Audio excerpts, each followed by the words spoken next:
Hello students, हमने last lecture में हमने ये बोला था कि अगर लेंथ को इंक्रीज करें एन फैक्टर से तो नया रेजिस्टेंस कितना आया था R dash n square are.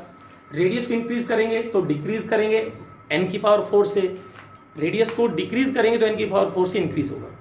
फिर हमने बोला था कि भाई 5% अगर लेंथ को बढ़ा दें तो मैंने दो फॉर्मूले बताए थे आपको। क्या? अगर हमारे पास परसेंटेज चेंज इन लेंथ दे रखी है तो मैंने बोला था बेटा 2 delta L by L percentage में गिवन हो तो परसेंटेज चेंज इन आर के लिए ये फॉर्मूला यूज करेंगे। अगर एरिया में परसेंटेज हो तो डेल्टा आर बाई आर क्या था -2 डेल्टा ए बाई ए। क्यों था ऐसा? क्योंकि आर इनवर्सली स्क्वायर होता है, ठीक है ना बच्चों। और बेटा रेडियस में था तो आर इनवर्सली आर की पावर 4, ये हमने करवा दिया था। तो रेडियस में अगर परसेंटेज चेंज दे रखा हो तो -4 डेल्टा आर बाई आर। देखो ये चीज आपको तीनों इंपॉर्टेंट है।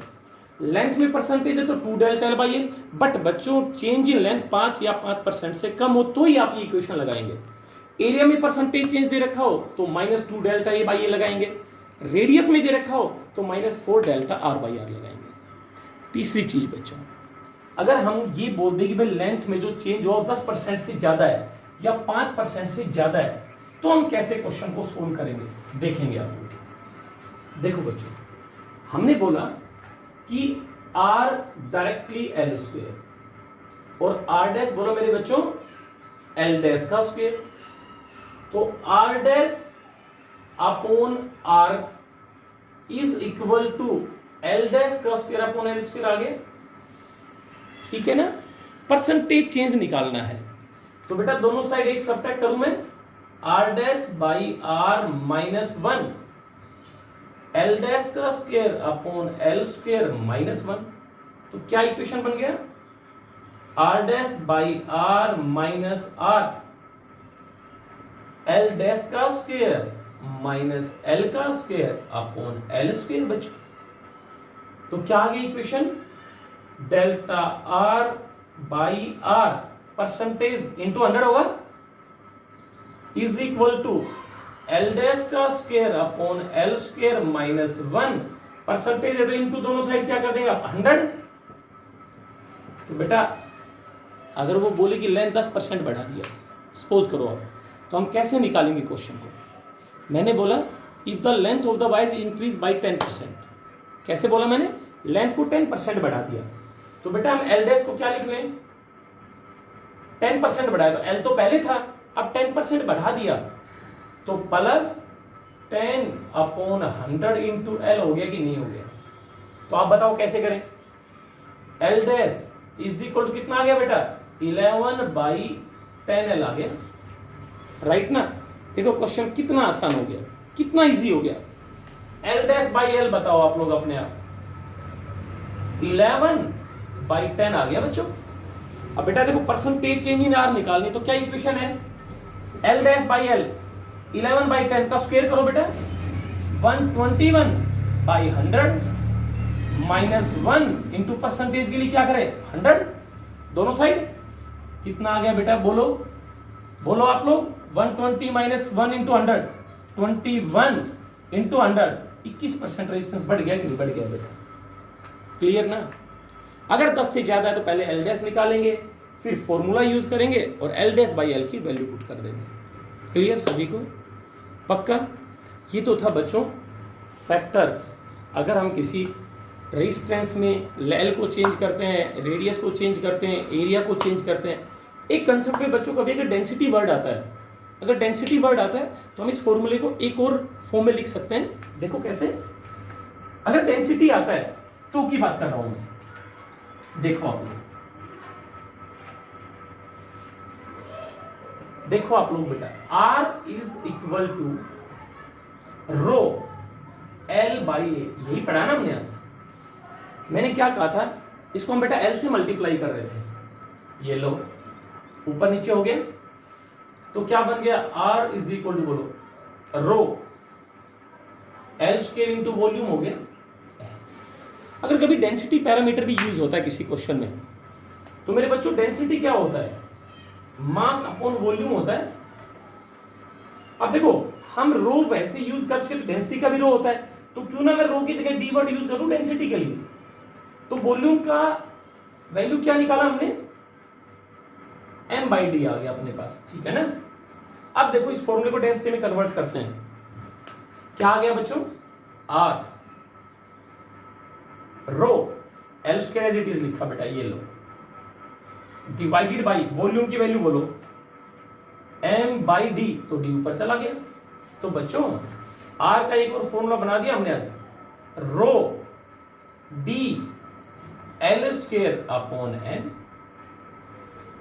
अगर कभी डेंसिटी पैरामीटर यूज होता है तो हम r को इस फॉर्म में भी लिख सकते हैं, rho d by L square by m. अब देखो रो कांस्टेंट है, मास और डेंसिटी कांस्टेंट, और r तो वही डायरेक्टली क्या होगा बच्चों, एल स्क्वायर ही होगा ना।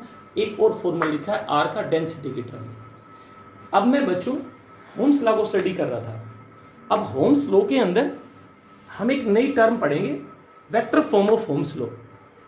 होम्स लॉ की वेक्टर फॉर्म डिस्कस करेंगे और माइक्रोस्कोपिक फॉर्म डिस्कस करते हैं। देखो आप लोग ना वेक्टर फॉर्म डिस्कस कर रहे हैं, क्या कर रहे हैं बच्चों, vector form of Ohm's law.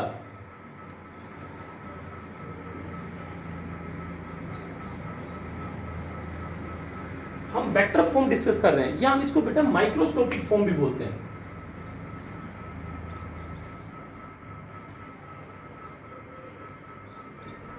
Microscopic form of Ohm's law. अब इसकी वेक्टर फॉर्म और माइक्रोस्कोपिक फॉर्म को स्टडी करते हैं। हमने क्या पढ़ रखा है बेटा, होम्स लॉ क्या होता है, V is equal to I R पढ़ा आपने, राइट ना। कब, जब ये कंडक्टर था जिसका बच्चों क्रॉस सेक्शनल एरिया A है, और बेटा इसके अक्रॉस V पोटेंशियल अप्लाई किया मैंने, और इस कंडक्टर में E इलेक्ट्रिक फील्ड क्रिएट हुआ था और ये करंट फ्लो करता था, राइट ना। तो अब हम वेक्टर फॉर्म बताना है आपको होम्स लॉ की। तो मैं क्या करूं बच्चों, इलेक्ट्रिक फील्ड इस कंडक्टर पे कितना क्रिएट हुआ, जब L लेंथ और V पोटेंशियल है, तो हम लोग पहले स्टडी किया था हमने, electric field across the conductor कितना होता है बेटा, V/L।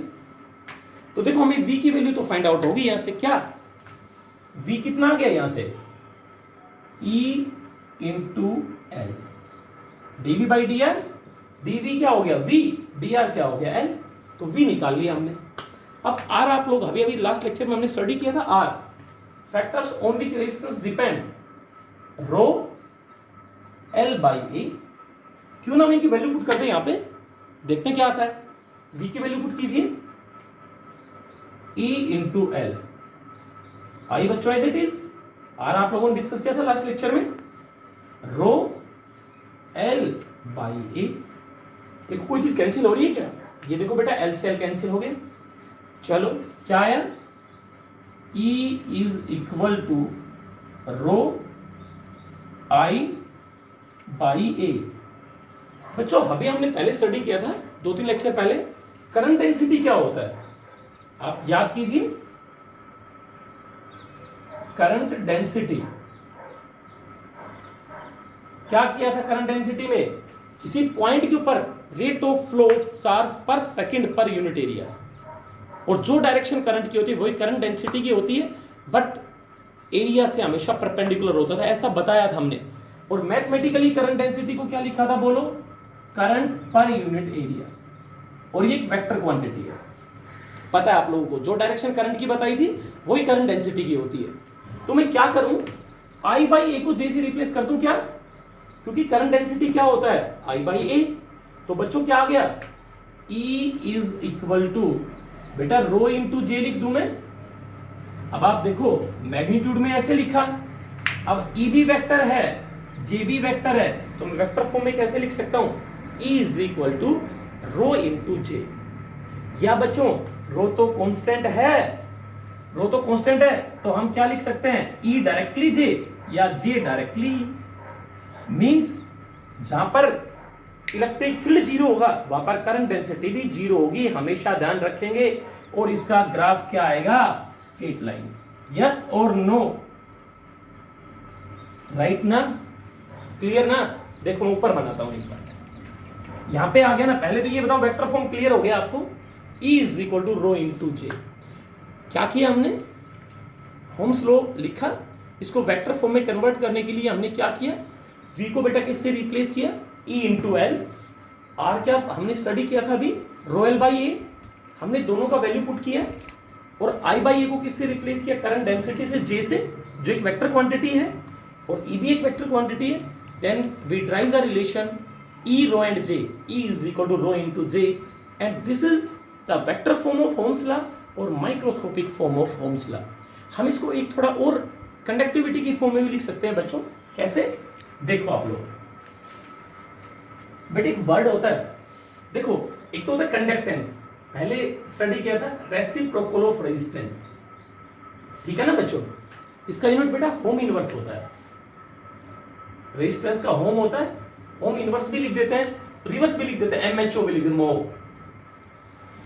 एक होता है बेटा कंडक्टिविटी, इलेक्ट्रिक कंडक्टिविटी, तो उसको सिग्मा उसका सिंबल होता है। क्या होता है ये,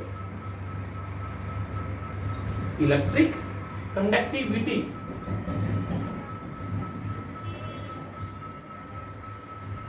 बेटा reciprocal of resistivity,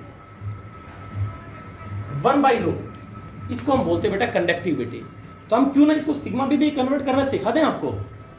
E is equal to रो जे तो आ गया ना हमारा, तो हम क्या करें, क्यों ना हम इसको ऐसे लिख रहे हैं, E किसके इक्वल था बताओ आप लोग, रो इंटू जे। बेटा इसको ऐसे लिख सकता हूं क्या, J is equal to 1 by rho into E. तो बेटा 1 बाई रो को क्या बोलते हैं, रेसिप्रोकल रेजिस्टिविटी को कंडक्टिविटी बोलते हैं। तो बेटा J को ऐसे भी लिख दो क्या, सिग्मा इंटू ई। तो देखो एक और रिलेशन बन गया, J vector is equal to sigma into E. बच्चों मैं फिर आपको बताना चाहूंगा, vector form of Ohm's law, या तो आप E is equal to rho into J लिख सकते हैं, या J is equal to sigma into E लिख सकते हैं। ग्राफिकल क्वेश्चंस आ सकता है दो कंडक्टर्स के ऊपर कि किसकी कंडक्टिविटी ज्यादा है। तो J और E में अगर ग्राफ प्लॉट करना है, अगर बच्चों इलेक्ट्रिक फील्ड जीरो तो करंट डेंसिटी जीरो, और करंट भी क्या होगा, जीरो, क्योंकि एवरेज थर्मल वेलोसिटी क्या होती है, इनिशियल जीरो, क्योंकि इलेक्ट्रॉन तो वेलोसिटी गेन तब करते हैं जब फील्ड अप्लाई करते हैं, और वो वेलोसिटी जो गेन करते हैं उसको ड्रिफ्ट वेलोसिटी पढ़ा है हमने, और वही ड्रिफ्ट वेलोसिटी रेस्पॉन्सिबल होती है for the current in a conductor. तो मैं इसको ऐसे ग्राफ बना लूं आपको, तो बेटा इधर E है, इधर क्या है, J है, तो ग्राफ स्ट्रेट लाइन आ गया। स्लोप किसको रिप्रेजेंट करेगा, देखो आप लोग, स्लोप क्या होता है बेटा, y by x, tan theta क्या हो गया, J बाई ई, और बेटा J बाई ई क्या होगा, सिग्मा। तो जो स्लोप है वो डायरेक्टली प्रोपोर्शनल टू क्या आ गया, सिग्मा। तो अगर दो कंडक्टर्स का ग्राफ प्लॉट करें J और E के बीच में, ये 1 ये 2, तो बेटा इसकी कंडक्टिविटी ज्यादा होगी, इसकी कंडक्टिविटी क्या होगी बच्चों, कम होगी। हम नेक्स्ट लेक्चर में डिस्कस करेंगे effect of temperature on the resistance of conductor and resistivity of conductor. आपको इसको बहुत अच्छे से स्टडी करना है बच्चों, ठीक है। Thank you.